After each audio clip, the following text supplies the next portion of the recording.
Hello, everyone, and welcome back to Amaterasu's Presence. We're going to be hopping into the picks and bans going into game number 2 for the Knights of Knee versus the Smite 2 Enjoyers. And right out the gate here, Zombie, the Smite 2 Enjoyers are going to get the Thanatos and Thoth back yet again. Well, that's not what you want to see for the Knights of Knee, because obviously they had a very difficult time dealing with that combo. However, out of the gate here, we've got a Sobek, we've got a Chalk. I already like the draft better. Um, what I'm looking to see them take for this third pick here is to put. There we go. There, I was just about to say, put Chubby on a mage and put him on something good and comfortable. There we have it. Yeah, and as you said, having a mage, having some range with those taiko drums, we're seeing a much different draft for the Knights of Knee here going into game number 2.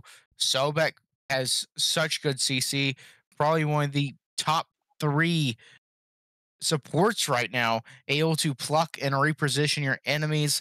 This shock, having the storm call, having that big dose of silence in an AoE for 2 whole seconds. This has a potential to be a very team fight centric team as long as they can avoid those final judgments and hovering deaths.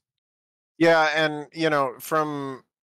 from the Smite 2 enjoyers side here, I do like this Cerberus pickup.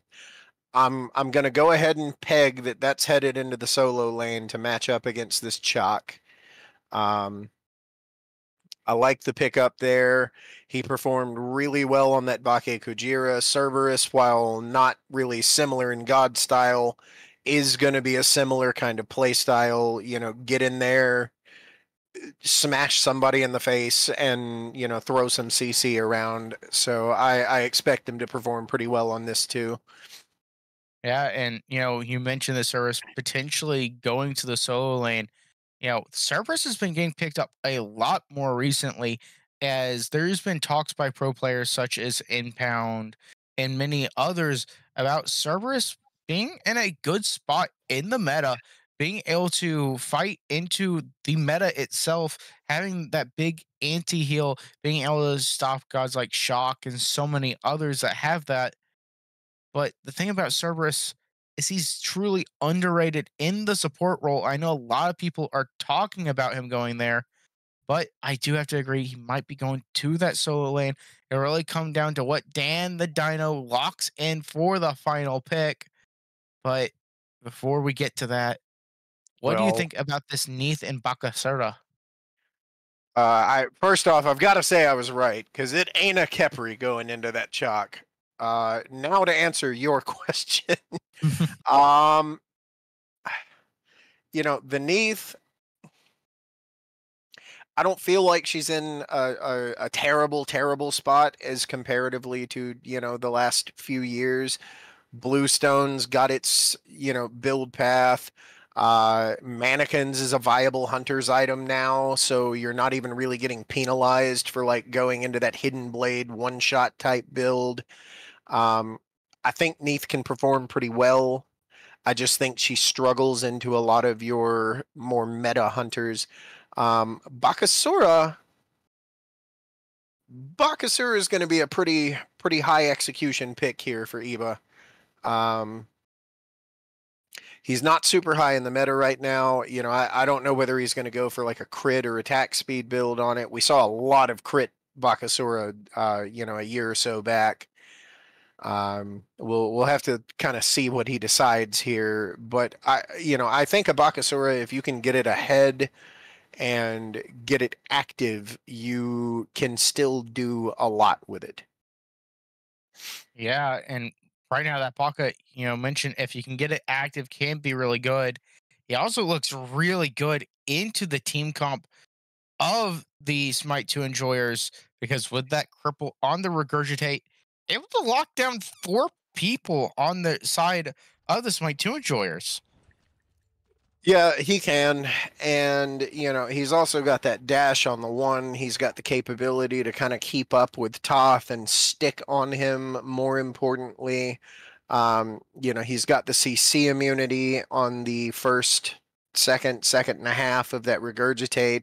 So he can use that to get out of this, like, Cerberus CC, on her, the Toth.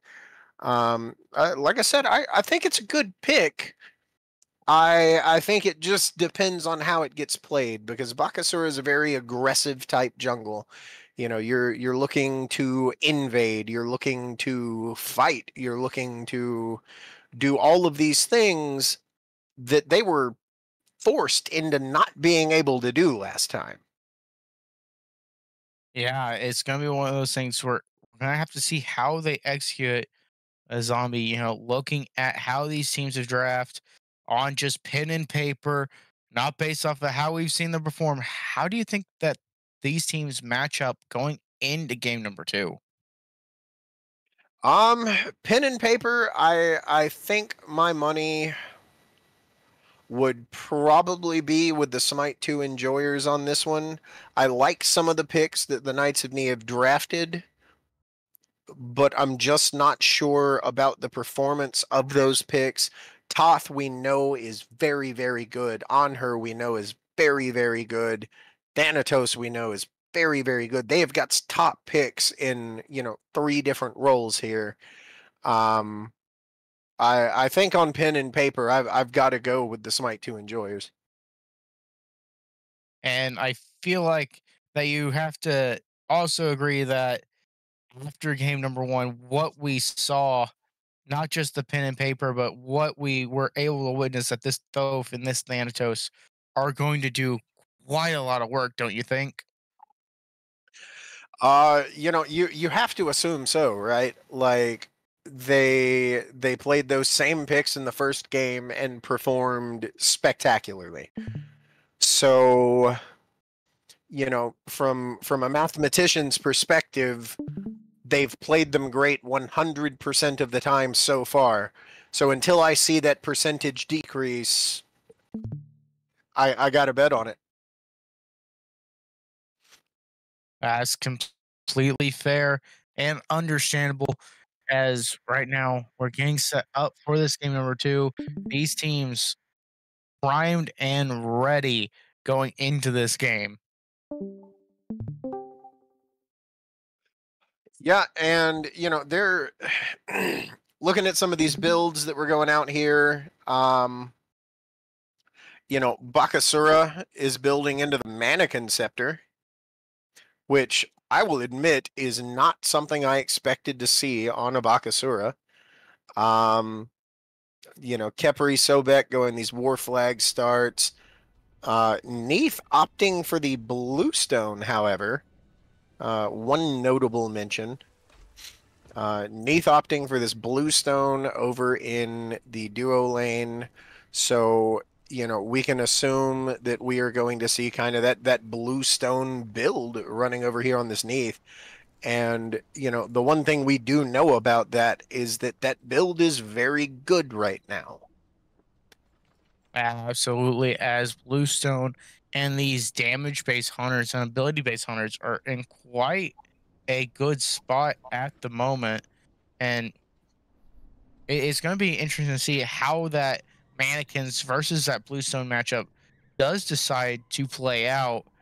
And right now, as we're going into this game number two, or the Smite 2 enjoyers were able to take game one in pretty dominant fashion. The Knights of Knee trying to disrupt the Smite 2 enjoyers and really try and push through this game to take it to a game three. Let's see if they can manage it, and let's find out as the minions have now spawned. Yeah, I'm gonna be looking towards this duo lane matchup, this mid lane matchup. First things first. I do think On Her has a pretty clear boxing advantage over Neath with this, the On Her passive, that Mannequin Scepter that he's got in slot there, and he's looking aggressive already. Yeah, already trying to push towards that purple steel and try and get in their faces already. And we see, just like in game number one, Elden Ring Lover is going to be coming in on this Thanatos rotation, wanting to get an early kill for the Smite 2 enjoyers, lurking in the midst of the Knights of Knee. But they learned from game number one. They know it was coming and backed up to safety and stifled out that gank before it ever happened. I love to see that. Yeah, and you know the good thing about it being that early. Well, hold that thought. Link onto the Bakasura, putting him down to a quarter. Can they find the kill? No, they cannot. Not having that glyph in just the right spot to get the range, and he is going to slip away with just a tiny bit of health. Yeah, and that does kind of mean you're forfeiting at least one of these camps, although it looks like they're going to go over here to this right camp and kind of trade it out here. Baka should be able to get some health back on the Eat minion, but, you know, if they get over here fast enough, they could look to engage on him.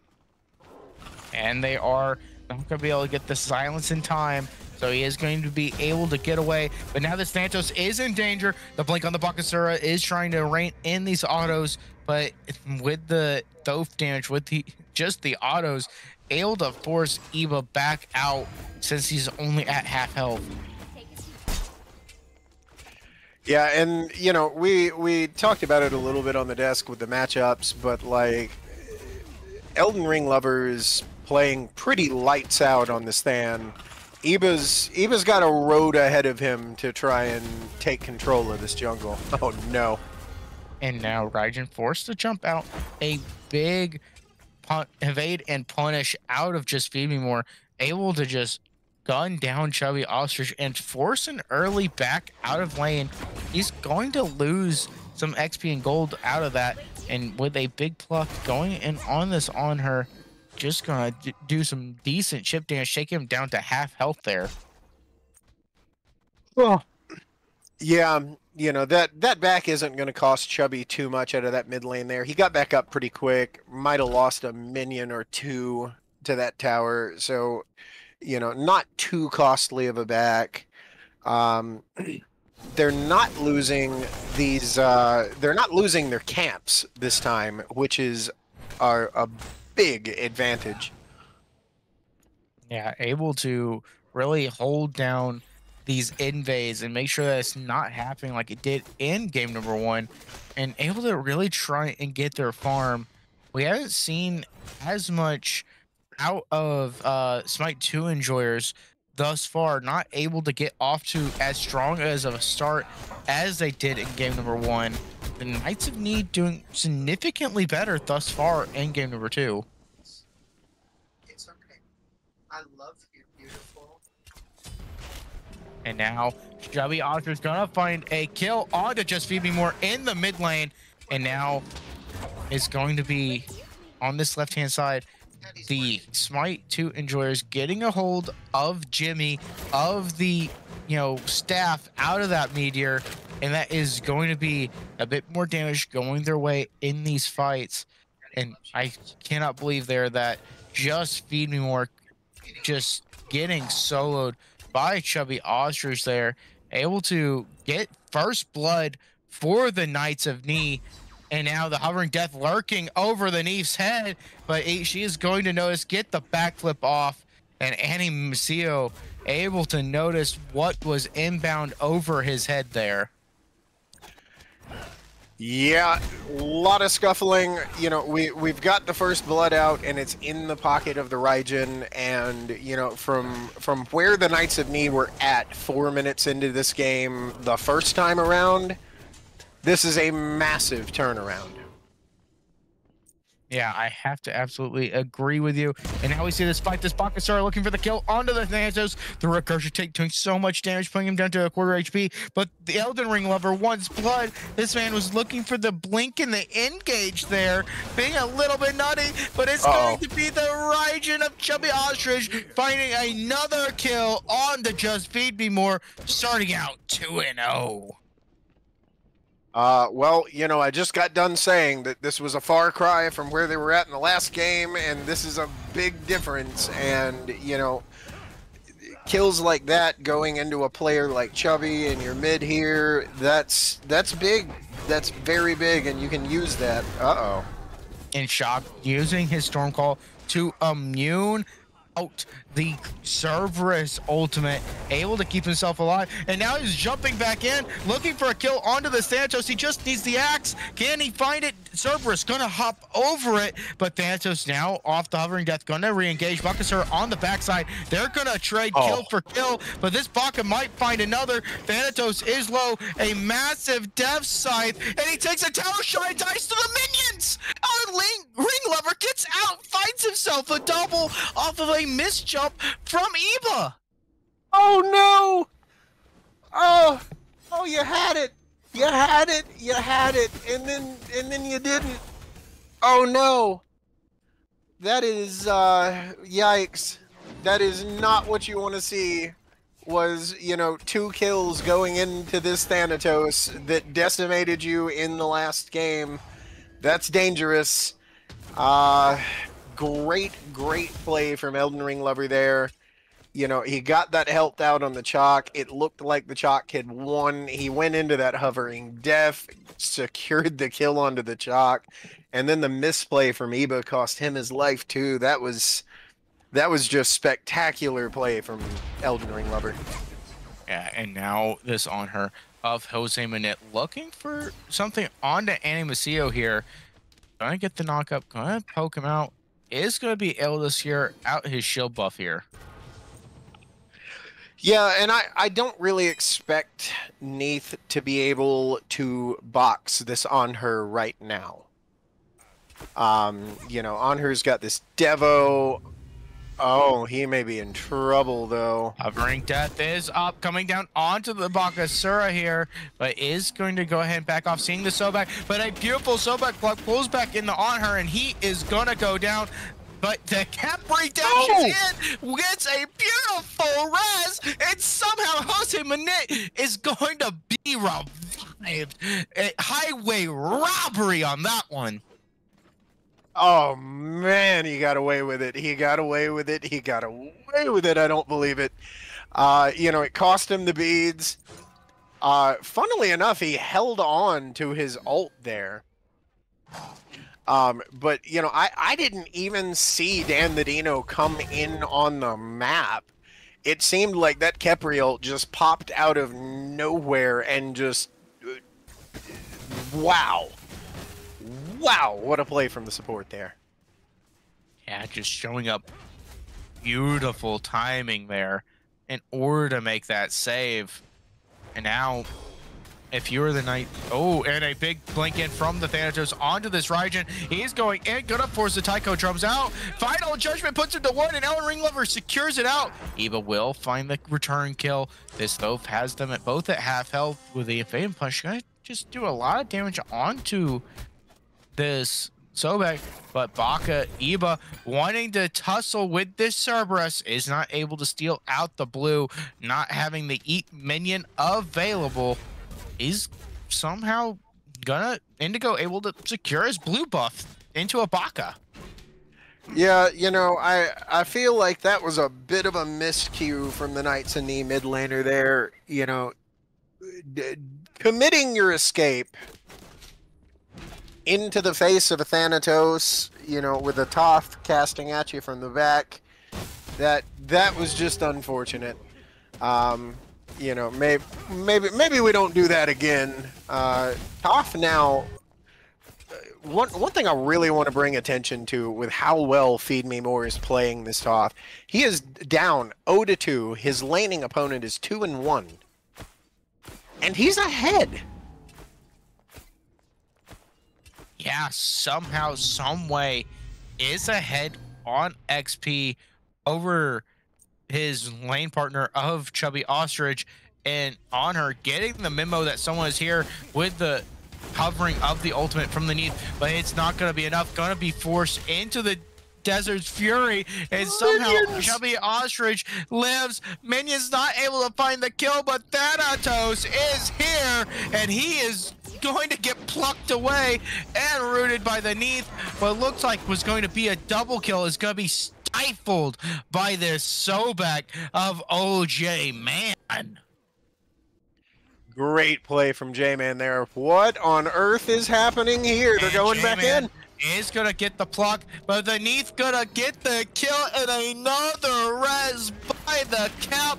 That's 2 saves for him. Final judgment to the face, but that regurgitate, that is going to just melt that Thoth, as he's going to be no more. No damage can save him. Just going to get absolutely eviscerated by this Bakasura.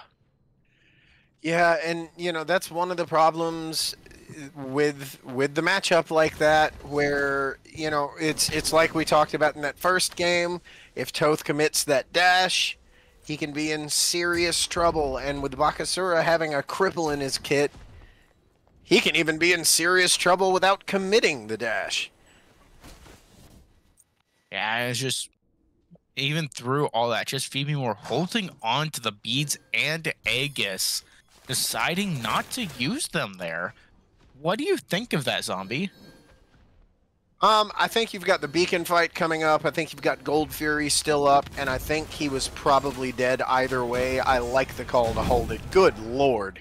And right now, into the hovering death. Right now, Chubby Ostrich is in danger, but not from Elden Ring Lover, as he's going to use that hovering death to get out of dodge, not wanting to re-engage that 2v4 that was there. And now Beacon is up. Who is going to be the first one to stand on top of it? Of course, it's Dan the Dino on this Capri. And now the Sobek of OJ Man is here. And it's about to turn into a 4-on-4. Right now, the Baka and the Cerberus going to be late on her coming on the backside. Neath going to get grabbed. She's going to get impaled. She's somehow going to flip out, not take too much. Doesn't even have to be, since she didn't have it. Final judgment is down. A potential opening for Knights of Knee here, and they are going to go and force off many of the members of the Smite 2 enjoyers into the back. The Sobek pluck pulls the Thoth back in, going to be forced that Capri res. It's not going to be useful this time, and now the Knights of Knee on top of the Beacon find another pluck, almost find the kill, and this Thanatos, a double stun into a Desert Fury, gonna find his team 2, gonna find his team 3, and now he's looking for this shock. He may have only got 2 of those kills himself, but helping his team to 3 kills. That is 3 your way. You are now ahead on goal by 2K. And questions, are they going to walk towards this Gold Fury after backing? They absolutely could. Like, you've got this on her. You maybe want to see him get Executioner online before you really start talking about pulling the objectives. But he's got this Mannequins. Presumably he'll have that Executioner after he backs. I definitely wouldn't hate to see them pull this Gold Fury here. That was a big fight for the Smite 2 enjoyers. Any of that momentum that they were kind of losing, they gained it back. They got that back on track. Now they need to look to apply it on the map. Absolutely. And this Sobek already taking a lot of poke, but is going to be able to secure the Jimmy through the abduct, and this Neath is in trouble. No, he's going on the Baka, a big ult, and he's going to be able to strip away the Baka's beads and still get the kill. A great play by Elden Ring Lover and Jose Manit to get that kill. Yeah, great play there. Now we just need to look to turn it into an objective. Like, if I'm the Smite 2 enjoyers here, these kills are great, this gold is great, but the objectives are better, and we've got to find a way to convert some of these picks into some objectives. And Cerberus sealing away the blue buff of Hofather, and now just going to be able to walk away, even jumping over the Storm's Call there. I'd be mad if I was this shocked. A beautiful pluck onto the Thoth, but that evade and punish is so fast so far. Raishin choosing not to use the fear is going to let Thoth get out of here. That's unfortunate. I mean, you did get the Aegis down on the Thoth, which is a pretty big deal. And, that may be why he didn't go for the fear there, just trying to outright get the damage out and force the relics. Speaking of relics. Whoa. And that's going to be an Aegis used by the Neath. Their tower will go down. She is still in trouble if she decides to stick around. Finally going to leave, as she took a lot of damage from that on her there. But on this flip side, Shock is going to lose his life off the rotation of Elden Ring Lover and the Cerberus. That is a lot of damage. The Neath ult gonna come through, gonna get the stun. It's enough for the Sobek and the Baka to get there. Feed me 4 is feeding now, and now it is this Khepri, a quarter health, potentially in trouble. But they're going to go onto the Thanatos. He's going to find the kill onto OJ, man. His cooldowns are still down, but he does have so much. He gets him back, and Shelby Ostrich is going to be disapparated. He is gone, deleted, and so will Eba. Elden Ring Lover with a sliver of HP, turning the tides, finding 3, and now pulling the fire. My 2 No? enjoyers are off to a 5K gold lead. When Onher turned and walked towards that pit, I thought they were just gonna pull the fire. And I mean, really, I wouldn't even have hated the call. Like, why not?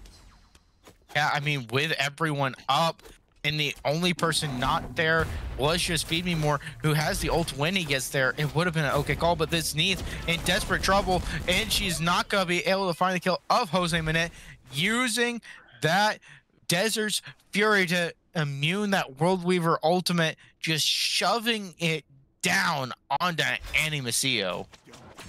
Oh no. Sobek almost got there in time to stop that back, although, you know, being 6 levels down on the Onher, I'm not sure that he could have confirmed the kill. It may have been in his best interest that Onher got that back off. I have to agree with you. With the location where this Khepri was, it might have been more of a detriment if OJ Man had stopped that back. But now, oh my lord, this Thanatos in trouble. Gonna be forced out after eating a lot from that regurgitate. Gonna be made to go back home, go back to base. And now this Sobek of OJ Man trapped between the 2 tanks, but they don't have the damage to melt this man. Yeah, Sobek's a very tanky character inherently. Even down a good bit, he's still going to be hard to kill. But now, maybe not. Might be in trouble as Thoth is here. Final Judgment is going to come through, is going to land onto the Sobek, almost find the kill. Beats out of Neath. Sobek will fall, and now they're in trouble. Thanatos in the backlines is going to get silenced out and knocked up by the Storm's Call. But the Khepri res, yet again, saves the Thanatos so deep into the backlines. How does this man keep getting away with it, Dan? Your guess is about as good as mine. This Khepri is playing lights out. I don't think I've seen him make a bad res. I don't think I've seen him make a bad call on his ult here. It's always in the right spot, on the right person, at the right time. I am super impressed with this Khepri performance. I have to agree with you. This Khepri might only be 0-3, but has stripped away at least 3 from the Knights of Needs just this game. Question is, how many more is he going to get this game?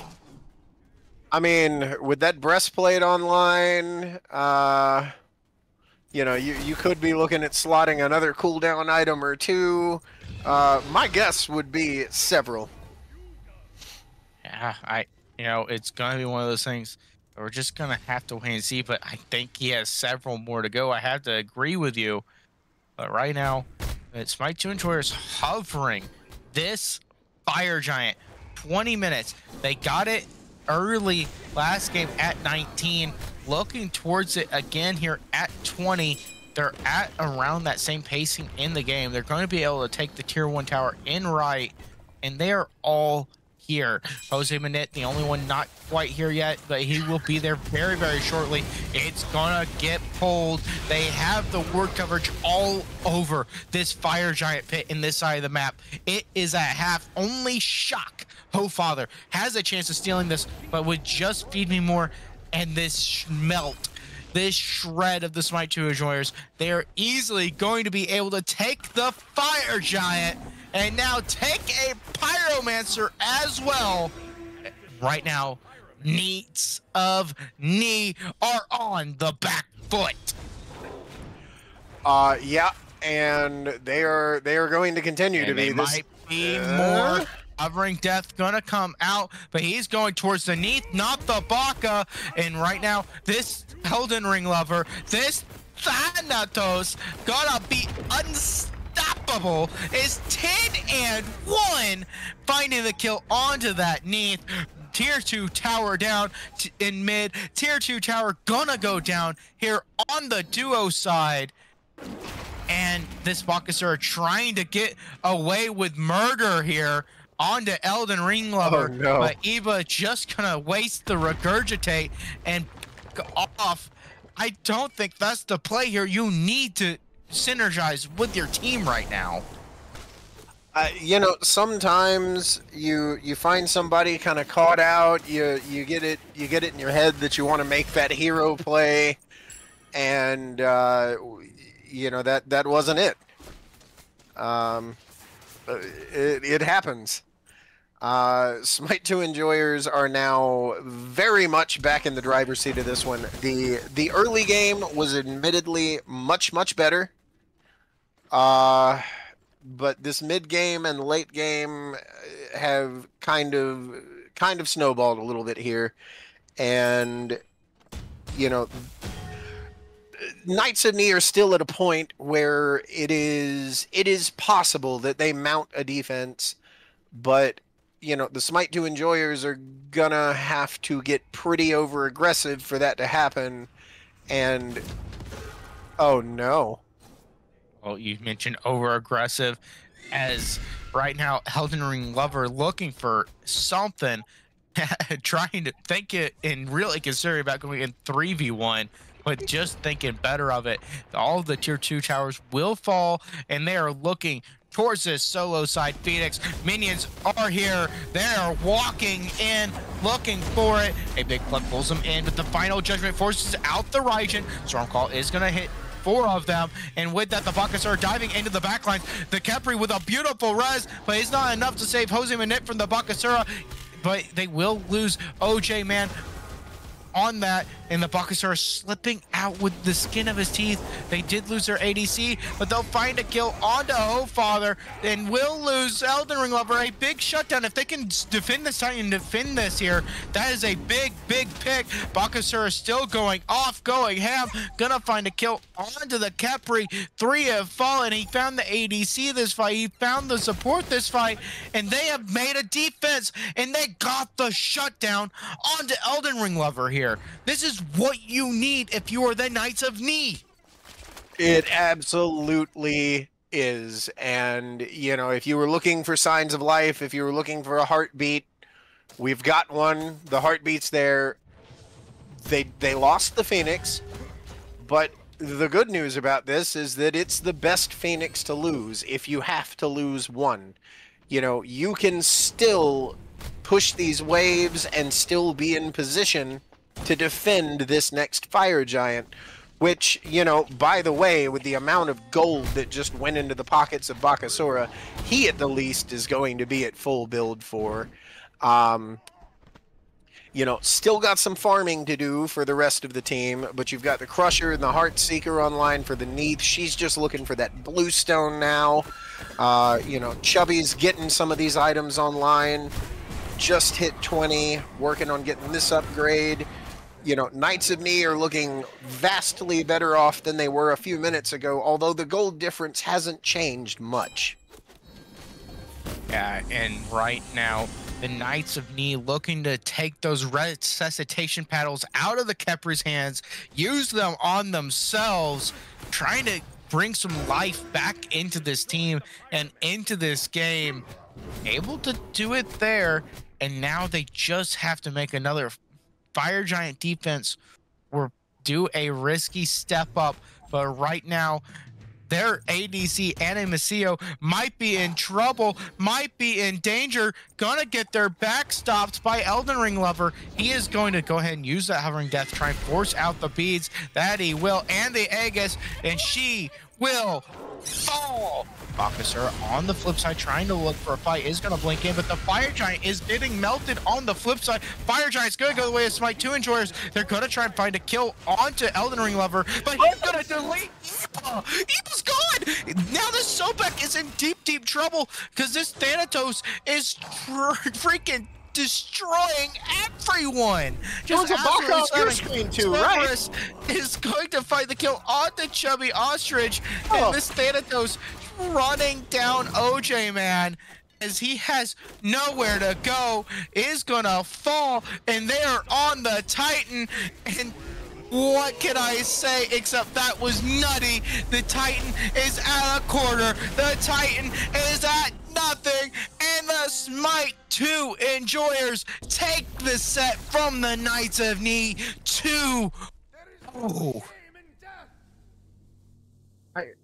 I've just got to confirm there was a Bakasura on your screen there too, right? Like I'm not losing my mind. There was one there. That was. And then the Thanatos Death Scythe took it from 100 to 0. With the Death Scythe, the Hydra's Lament, that Baka of Iba disappeared. He was using the rabbit skin. They put him back in the hat. All right. Well, I've got a tip for anybody playing this team in the future. One, keep that man off of Thanatos. Dear God. Once is a fluke, twice is ban it. Fool me once, shame on me. Fool me twice, shame on you. And right there, Elden Ring Lover, show you why it was shame on you for letting it through. 14-2. What a monster on that god. Absolutely nuts. And not to take away from the team performance in and of itself. The team itself played great. You can see the damage stats here. Like, Than wasn't that wildly higher than anybody else. Everybody put in their contributions. God knows there would have been probably 5 more kills to the side of Knights of Knee had Dan the Dino not been running around on Kepri here. Just great team play, great team synergy. I really look forward to seeing these guys play again. Yeah, just a crazy match.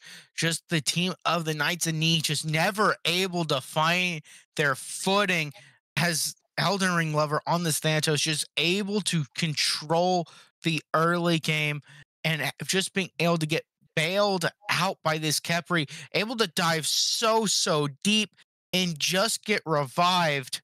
So many of those kills could have completely turned a fight, completely turned the tides of this game, but they were just constantly taken away.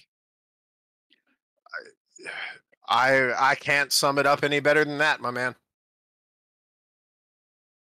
But a great match between these two teams.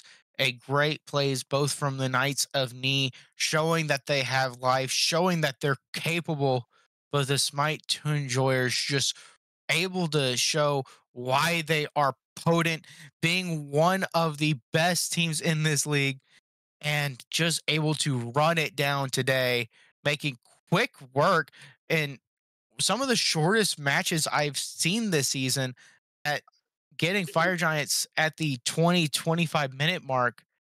Just wild to see.